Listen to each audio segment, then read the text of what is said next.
What's up, nerds?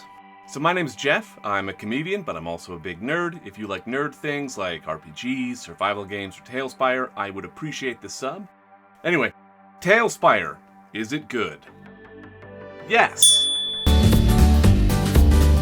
Okay, but why? So let's go through some pros and cons. And if you're like me, I think you'll probably agree that the things TaleSpire is good at, it is really good at. And the negatives are things that can probably be worked out over time.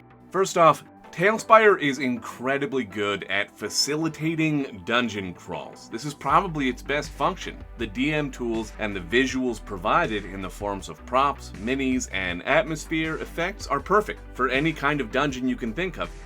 Even dungeons that aren't dungeons, like this swamp. See? It's like a dungeon, but it's a swamp. You get it. So I can see the appeal for theater of the mind, but I have super mega ADHD, so I've never been able to focus on a game like that. I've tried. It's not good. I go a little crazy.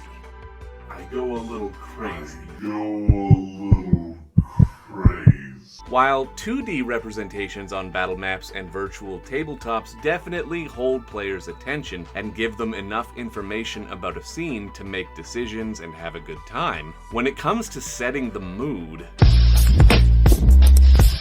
no, like the game mood, or illustrating the size of a dungeon, a 3D virtual tabletop like TaleSpire is, in my opinion, leaps and bounds ahead of the rest. 2D is great, but what if something's, above you, in the third dimension?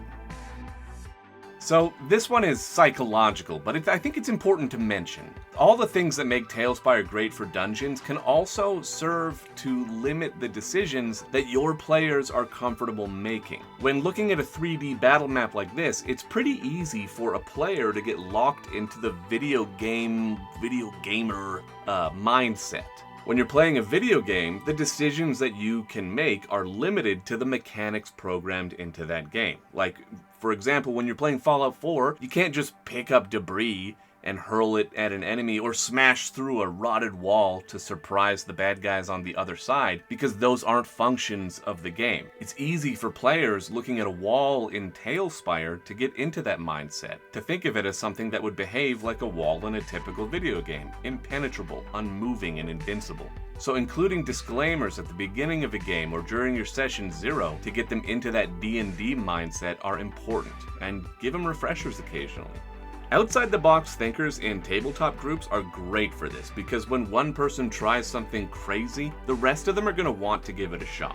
That being said, when it comes to outside-the-box thinking, mechanically, TaleSpire's fantastic for it. So break that wall, kid. Light that fire. The world is your oyster. Now tear it the fuck apart. So if a player wants to smash a brick wall, you can remove it and drop some rubble on the ground. Throw some fire out there. Have the fire grow every round if they're in combat. Drop skeletons where enemies fall. Remove sections of the ground when a druid uses Move Earth, or whatever it's called. The con that I listed before this is one that I hear pretty often on YouTube and in D&D circles, but this is my response to it generally. So long as you keep your players in the D&D mindset, in that tabletop mindset, and make it clear early on that you can not only allow them to do cool stuff, but then when you as the DM can reward them with cool visuals as a result of those decisions, to show them that they are actively affecting the world around them, that's a win.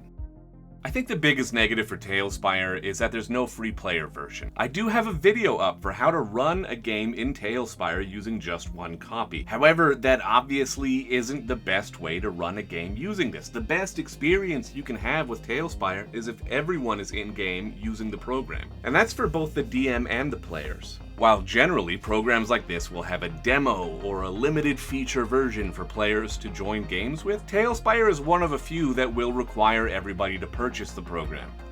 That might seem like a bummer, but let me give you a little pitch here with the next pro.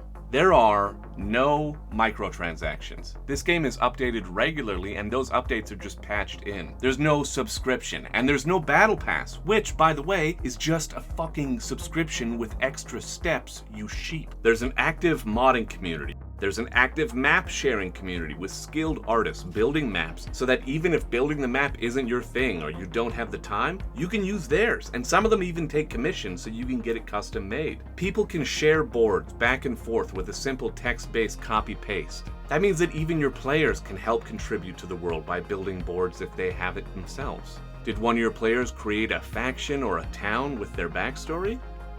Let them build it. They can send it to you and you can edit it to put in all the spooky, creepy shit you might need to play there. You can link Heroforge minis to your TaleSpire campaign and then use them in-game. The Discord server for TaleSpire is super active. There's looking for group stuff there, and the indie team behind its development is there actively engaging with their users. There are also a lot of tutorials, including my own, obviously, to help you get creative with the program. And I want to just show you one final pro before we go here. Just one more. Bear with me.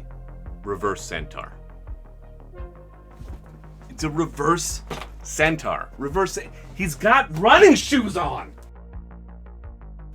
Okay, I love you, bye.